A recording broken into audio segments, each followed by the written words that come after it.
How the Mighty Have Fallen. Welcome to WatchMojo.com, and today we're counting down our picks for the top 10 TV characters that lost their mojo. I'm done trying to get you. I can't do it anymore. Before we begin, we publish new content every day, so be sure to subscribe to our channel and ring the bell to get notified about our latest videos. For this list, we're looking at characters from television who went from greatness to mediocrity at best. It could be due to a variety of factors, like overstaying their welcome or the stories around them not making all that much sense. But whatever the excuse, they stopped being a reason to watch. As some of these entries are plot-related, spoilers will be included. Wow, it's amazing that you've made so much money with such stupid jokes.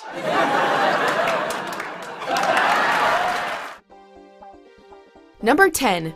Bill Compton, True Blood. Do you have any of that synthetic bottled blood?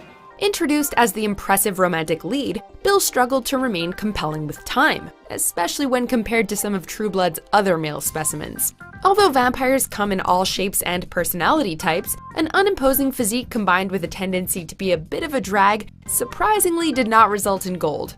Doesn't it get predictable? Not with you, it doesn't. Constantly vying for Sookie's attention, while throwing a hissy fit whenever another guy shows up, Bill only got worse as his power grew. Speaking of Sookie, she nearly claimed this spot, but the Vampire King managed to fall just a little further. What can we say? Apparently even a vampire can get old when their character fails to move in the right direction. As you wish. Number 9. Eric Foreman, That 70s Show. Wow, what a weird night. Hey, did you see Kelso's shoes? Yeah. Remember when he saw that girl wearing the same shoes? Oh, yeah. In a group consisting of stoners, cool kids, and Fez, Eric was the sarcastic everyman that the audience could relate to. He loved Star Wars, had a cute, slow-building relationship with the girl next door, and remained popular through most of his run. Unfortunately, Topher Grace left the show to pursue a career on the big screen, forcing the writers to think of a way to remove Eric. Donna, I think we were about to make a huge mistake. So, he leaves the love of his life before the wedding rehearsal, out of the blue decides to travel to Africa, and breaks up with Donna over the phone. Though they seemingly wound up together in the end, the damage to Foreman's character was already done. I'm sorry.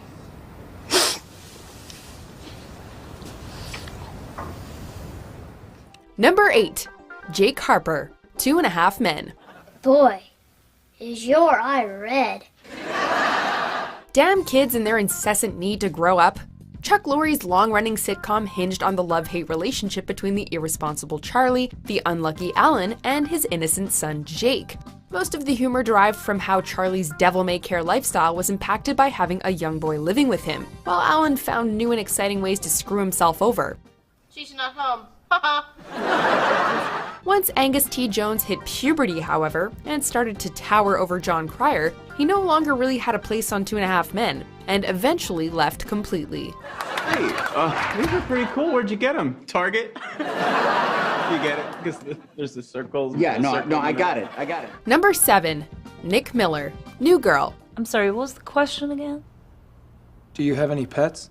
Dumb characters can be funny, but not when they're written to be so brain-dead they make you wonder how they even put on pants in the morning. In this comedy centering on the friendship between the unpredictable Jess and her 3 roommates, Nick plays the role of the lovable slacker of the group, who occasionally does not think things through. Cece, average worker, uneducated but kind, wears shoes, boyish, never really talked to her. I don't know why I'm listening to you in the first place. In the later seasons, however, Jake Johnson's bartender had sadly come to be defined almost exclusively by his stupidity. At least he's in good company, though. The series has been accused of progressively dumbing down much of the core cast. Wow, I just don't see it that way. I think it makes... All right. Number 6. Ross Geller, Friends. Yes. That's right. What? By this point, we're just beating a dead horse, but when on a break, you should really clarify the terms of the arrangement before hooking up with someone else. Monica's sad sack of a brother was always a bit of a complainer, but thanks to David Schwimmer's great comedic timing, Ross gave viewers plenty of laughs. Not knowing when to shut up. Yep, that's my thing. Yep. Unfortunately, as the show went on, his self-centered attitude began to overshadow all else, and he took the creepiness to a whole new dimension when he lied to Rachel to keep them legally married. Ross! Are you crazy?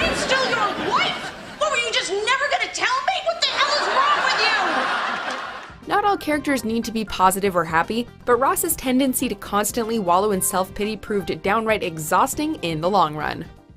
Hi, Ross. Take thee, Emily. Take thee, Rachel. Emily. Number 5.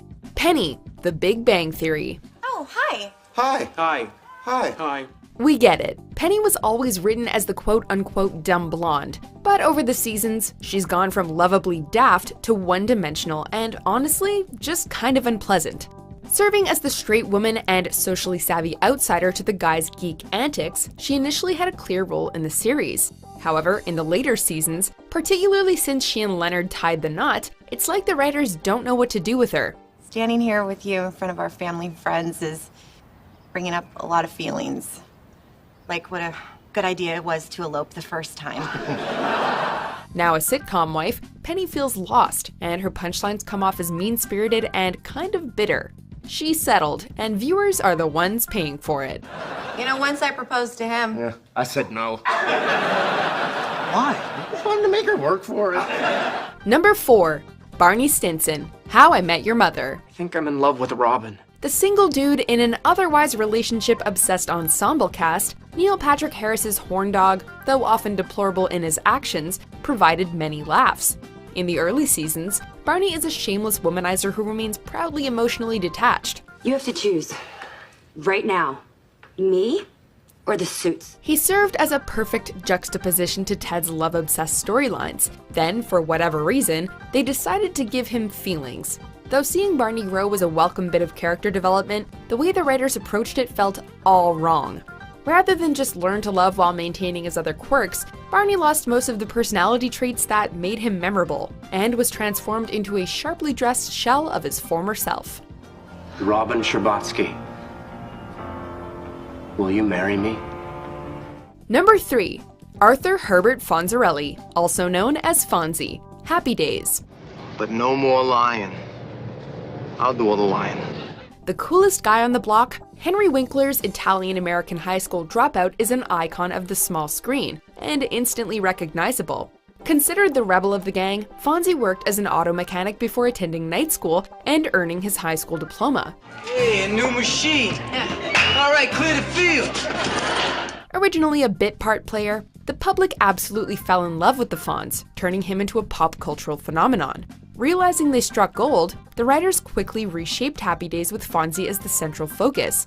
Unfortunately, this overexposure greatly reduced the character's mysticism, and, well, he jumped the shark.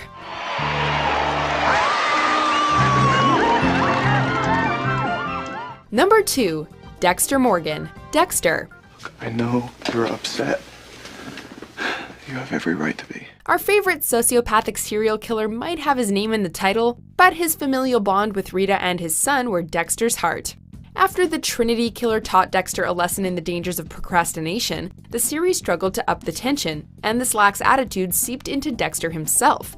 Working within the Miami Metro Police Department, this blood spatter analyst would hunt down and murder killers who managed to beat the system, thus satisfying his bloodlust and avoiding claiming innocent lives. In the last few seasons, though, he slowly began to lose his touch and his drive. Jumping from one bland love interest to another didn't help matters either. Hannah. No, you were right. I think we should keep things on a last name basis. Before we unveil our top pick, here are a few dishonorable mentions. It was you. You're the one who complained to Principal Thickens about me. Yeah, and I do it all over again after that performance. That's not the point. Oh, well, then what is? We were both greedy and stupid, and look where it got us, sitting here in some storage locker. You have a little danger in your eye. I wonder what you plan to do with that. Number 1. Cleveland Brown, The Cleveland Show. I have an announcement to make. Cleveland Jr. and I are moving to California. Going from the straight man to a Peter Griffin clone, this former baseball player should have stayed in Quahog. Over the seasons, most of Family Guy's cast lost some of their appeal, but only one character got his own show. And boy, were the results mixed. When Peter Griffin and Homer Simpson are poking fun at you, then your life probably needs to be reevaluated. Now, we gotta carry him because he can't fly on his own. We let that other guy try and look what happened. No, no. Not all characters are designed to successfully make the leap from the minor to the major leagues, and Cleveland ended up being unrecognizable on The Cleveland Show. After crashing and burning on his own, he crawled back to Quahog and Family Guy. What's up? Oh, hey, Cleveland. Hi. Wait, don't you have a show to do? Oh, that's right. Do you agree with our picks? Check out these other great clips from WatchMojo, and be sure to subscribe and ring the bell to be notified about our latest videos.